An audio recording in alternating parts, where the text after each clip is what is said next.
নমস্কার।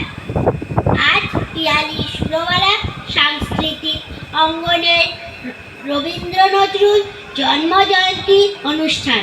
আজকে আমাদের সম্মেলন আবৃত্তি কবিতার মুকুট